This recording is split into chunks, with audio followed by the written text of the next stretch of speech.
guys think he died from a drug overdose? You're wrong! There's a lot of y'all don't know. That was Juice WRLD's girlfriend Ali Lahi hinting that his death wasn't what the world believed, and now it looks like she was right. The person responsible has finally been sentenced, completely shifting how we understand Juice's final moments and backing up everything Ali said. Let's break it all down. The sentencing they never thought would come. The trial is over. The man who helped orchestrate the drug deal that led to the death of one of the greatest musical prodigies of our generation has just been sentenced. But if you think justice was served, think again, because the killer of Juice WRLD didn't come with a gun. He came with a backpack filled with pills, and now he's walking away with what many fans are calling a slap on the wrist. The sentencing so light, so disrespectful that Juice's own mother had to pause, breathe and say this can't be it.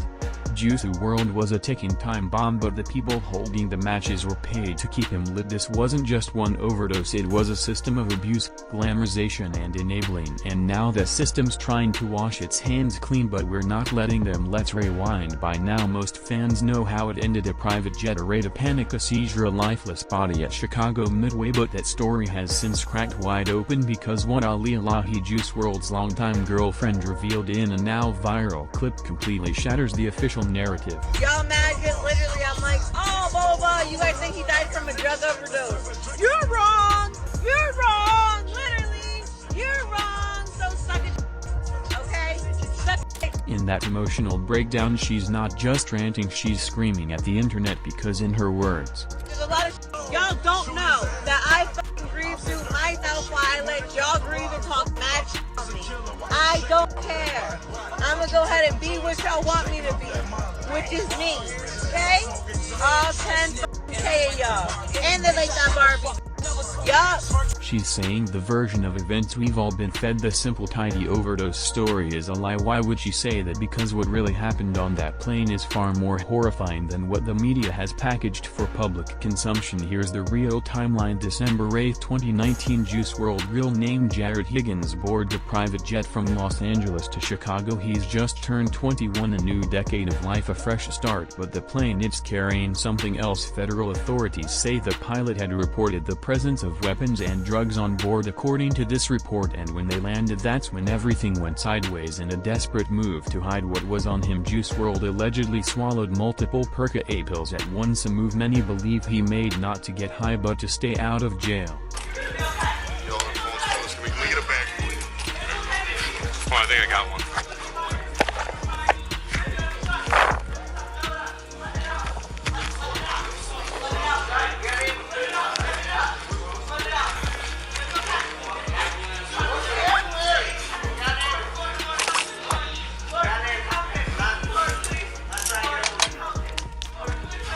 But here's where it gets sick. Why was he even in that position to begin with? According to DJ Academics, it wasn't just Juice WRLD's decision, it was the result of constant pressure, chaos, and mismanagement from the people around. Chat, I'm not saying he ain't whatever pills allegedly he took or whatever that made him overdose. I ain't saying he didn't do it that himself, but the police that spooked him would not be there if niggas around him weren't putting him in situations. You hear that even Academics, not exactly known for being gentle, said it was Juice's circle that got him killed, and they weren't strangers. These were his friends, his crew, his management, the ones who let a young man ride dirty on a private plane and didn't stop him when he panicked and ingested a fatal dose of opioids. And as for those pills, the U.S. Department of Justice confirmed that Henry Dean, a close associate of Juice WRLD, was found guilty of bringing pills onto the plane. He received a sentence that to many fans felt like a cruel joke: 3 years probation and a fine. Let's be clear, Juice WRLD is dead, Dean is free, and fans, they're furious, because for them it's not just about one man, it's about the years of warning signs that were ignored and the people who let it happen. Because let's be honest, they were profiting. Even Juice WRLD himself was begging for help. In his last months he spoke about trying to get clean. He admitted to being addicted, and he explained painfully how early that addiction took hold.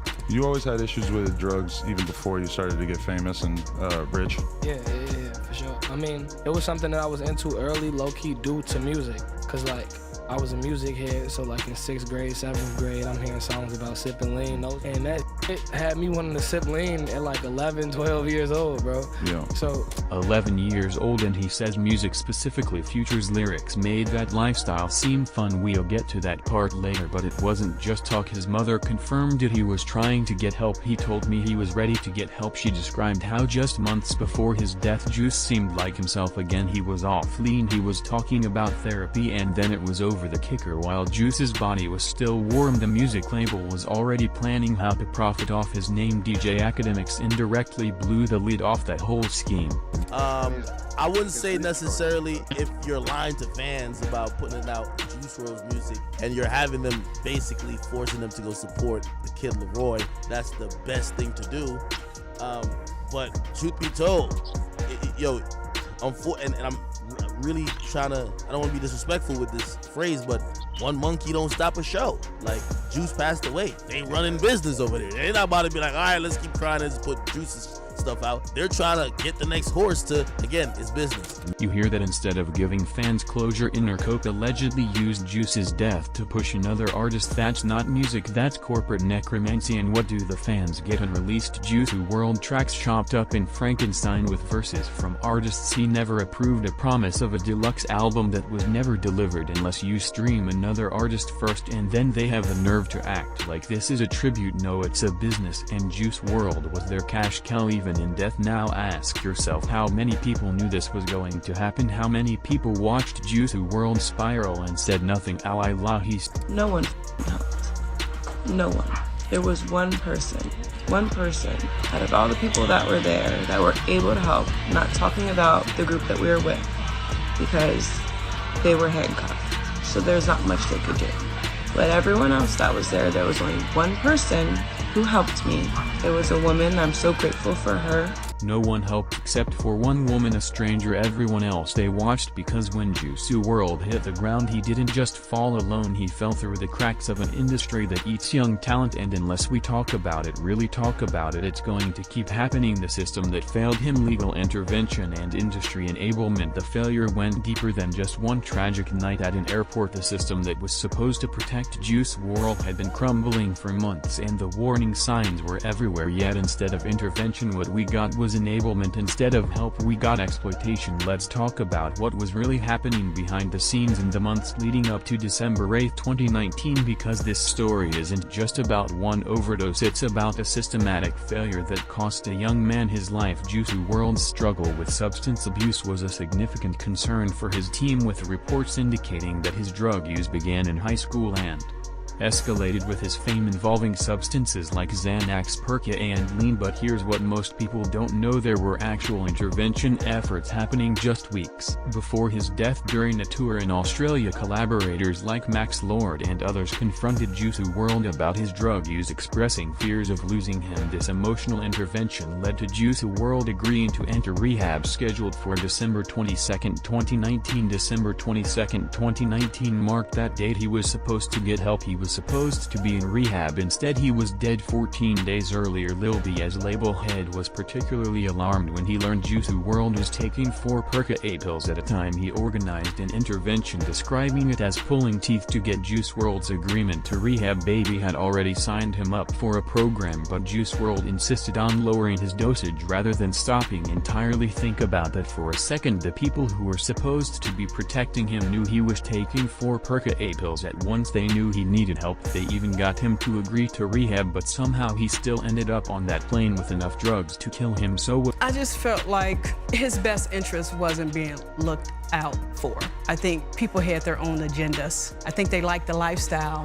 And they were young too, so I have to give them that. They're young, so they don't see things the way, we would see them. But I just think that he just didn't have the people in place that just tell him to stop or no, or he just didn't have that support system in place. His own mother saw it. The people around him weren't there to protect him, they were there to profit from him. And when you're making millions of dollars off someone's talent, their well-being becomes secondary to the business. But the legal system was closing into this. Wasn't just about addiction anymore. Juice WRLD was facing serious criminal charges that could have destroyed his career and sent him to prison for decades. In November 2019, Juice WRLD and his entourage were searched by drug-sniffing dogs and customs agents at LAX while boarding a flight to Sydney, Australia. This incident reportedly placed him on the FBI's watch list for drug possession. The feds were watching him. They had been for months, and when that private jet landed at Midway Airport on December 8, authorities found 70 pounds of marijuana in 41 vacuum-sealed bags, 6 bottles of prescription codeine cough syrup, 29mm pistols, a .40 caliber pistol, a high-capacity ammunition magazine, and metal-piercing bullets. 70 pounds of marijuana. That's not personal use, that's trafficking under federal law. That could have meant 15 years in prison. Add the weapons charges and you're looking at potentially decades behind bars. The legal pressure was immense. User opinions from Reddit estimated that Juice WRLD faced many years in prison, with some suggesting 40+ years if charged with trafficking and gun offenses. For a 21-year-old, that might as well have been a life sentence. This is where the story gets even more tragic, because while Juice WRLD was spiraling, while he was facing potential life in prison, while he was desperately trying to get clean, the music industry was still squeezing every dollar they could out of him. The management team took him to doctors 20-30 times and arranged for brain and heart scans to monitor his health. 20 to 30 doctor visits. They knew how bad his condition was. They had medical evidence of what the drugs were doing to his body, and yet they kept him working, they kept him touring, they kept him in the same environment that was killing him. Why? Because dead artists don't make money, but neither do artists in rehab. The intervention efforts, while genuine, came too late and weren't comprehensive enough. Other team members, including Juice WRLD's mother Carmela Wallace and collaborators like Rex Kudo and ASAP Bari, also attempted to address his addiction, but by then the system had already failed him. Here's what's particularly heartbreaking. The intervention occurred about a week before December 8, 2019, with key figures including Lil B, Max Lord, Carmela Wallace, Peter G. Rex Kudo, and ASAP Bari all involved. They had a unified approach. They all agreed he needed help, and yet somehow he still ended up on that plane. The question that haunts everyone who knew him is simple: how do you have an intervention one week and a funeral the next? The answer lies in the fundamental conflict at the heart of the music industry. When someone is worth millions of dollars, when their name alone can sell albums and fill stadiums, the pressure to keep them working becomes overwhelming. Rehab means no tours, recovery means no new music, sobriety means less profitable content. So instead of getting the intensive round-the-clock care he needed, Juice WRLD got compromises. Instead of immediate rehab, he got a scheduled date 2 weeks in the future. Instead of removing him from the toxic environment, they tried to manage his addiction while keeping him productive. You said that before his passing, he told you that he made the decision to get professional help. He did. Was he ready to go to rehab? He sounded like it. And months before then, I say like in September, when I went to see him, he seemed like himself, you know, like my baby. Oh. We just had such a good time hanging out. I brought him one of his favorite sandwiches from Chicago, so we were just hanging out, and you know, he wasn't doing the lean anymore. I could tell it was a difference in him, that he wasn't doing the lean. I think he was still doing pills, but he told me he was ready to get help. His mother saw the improvement. He was getting better. He was ready for help, but the system around him couldn't wait. The machine needed to keep running, even if it meant grinding him up in the process. And then there were the legal complications that nobody talks about. In October 2019, the pop-punk band Yellow Card filed a $15 million lawsuit against Juice WRLD, alleging that Lucid Dreams copied their song Hollywood D. $15 million for a young artist already struggling with addiction and facing potential federal charges. This lawsuit represented another crushing weight. The timing was devastating. Here was someone trying to get clean, trying to rebuild his life, and now he's facing a lawsuit that could bankrupt him over his biggest hit. The stress alone could have triggered a relapse, but perhaps the most damning evidence of systemic failure comes from what happened after his death. After Juice WRLD's death, Yellow Card lawsuit initially proceeded against his estate but was paused to allow an executive to be named. In July 2020, Yellow Card dropped the lawsuit, citing concerns about public backlash and sympathy for Juice WRLD's grieving mother. They dropped it after his death. They suddenly decided that maybe, just maybe, pursuing a grieving family for $15 million wasn't the right move, but while he was alive and struggling, fair game. This is the system that failed Juice WRLD, a system where profit comes before people, where legal pressure is used as leverage, where interventions are scheduled around tour dates instead of medical needs. The saddest part, it didn't have to be this way. The warning signs were there, the resources were available, the people who loved him were fighting for his life, but the industry that profited from his pain couldn't afford to let him get better, not when there was still. His mother saw the improvement, he was getting better, he was ready for help, but the system around him couldn't wait. The machine needed to keep running, even if it meant grinding him up in the process. And then there were the legal complications that nobody talks about. In October 2019, the pop-punk band WRLD filed a $15 million lawsuit against Juice WRLD, alleging that Lucid Dreams copied their song Hollywood D. $15 million for a young artist already struggling with addiction and facing potential federal charges. This lawsuit represented another crushing weight. The timing was devastating. Here was someone trying to get clean, trying to rebuild his life, and now he's facing a lawsuit that could bankrupt him over his biggest hit. The stress alone could have triggered a relapse, but perhaps the most damning evidence of systemic failure comes from what happened after his death. After Juice WRLD's death, WRLD lawsuit initially proceeded against his estate but was paused to allow an executive to be named. In July 2020, WRLD dropped the lawsuit, citing concerns about public backlash and sympathy for Juice WRLD's grieving mother. They dropped it after his death. They suddenly decided that maybe, just maybe, pursuing a grieving family for $15 million wasn't the right move, but while he was alive and struggling, fair game. This is the system that failed Juice WRLD, a system where profit comes before people, where legal pressure is used as leverage, where interventions are scheduled around tour dates instead of medical needs. The saddest part, it didn't have to be this way. The warning signs were there, the resources were available, the people who loved him were fighting for his life, but the industry that profited from his pain couldn't afford to let him get better, not when there was still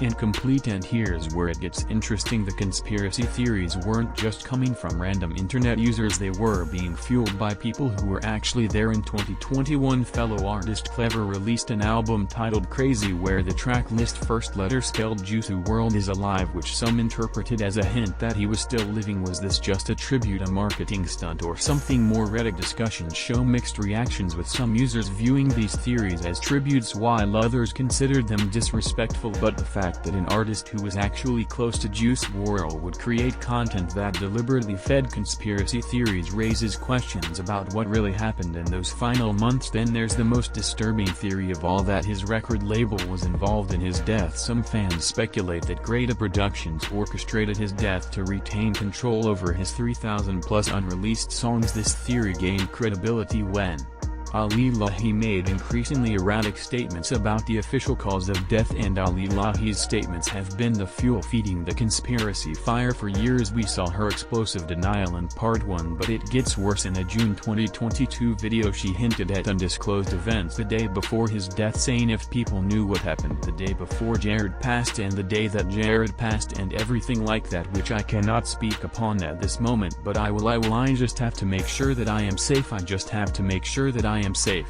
That's not the language of someone grieving an accidental overdose, that's the language of someone who believes they might be in danger for what they know. But here's where the story gets really controversial. The business moves that happened immediately after his death. Juice WRLD's catalog was eventually sold in a 9-figure deal, representing one of the largest posthumous music catalog sales in recent history. Think about the timing. The man dies on December 8, 2019. Within months, his unreleased music is being packaged, processed, and sold. His voice is being used for collaborations he never approved. His image is being licensed for merchandise he never designed. This isn't just about conspiracy theories anymore. This is about the very real, very documented exploitation of a dead artist's work, and it goes deeper than just music. The controversy extends to how posthumous releases releases have been handled, with fans questioning whether these truly represent his artistic vision or are simply attempts to capitalize on his name. When you die at 21 with thousands of unreleased songs, who gets to decide which ones represent your legacy? Who gets to determine what you would have wanted? The answer, unfortunately, is the same people who failed to save his life. But the conspiracies go beyond just the music industry. There's a darker theory that connects Juice WRLD's death to a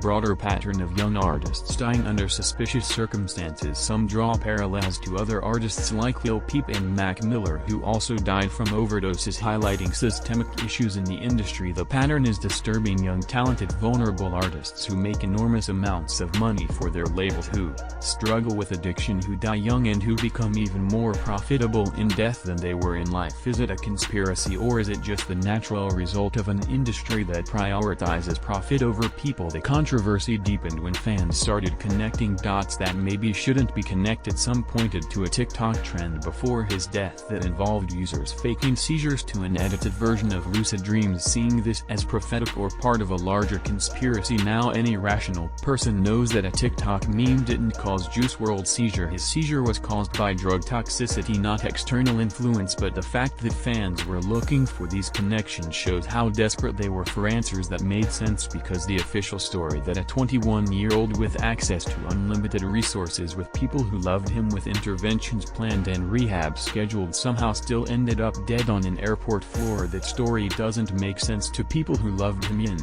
his final months, Juice WRLD was already seeing the system for what it was. He was cutting people off. He was recognizing the exploitation. He was trying to take control of his own story.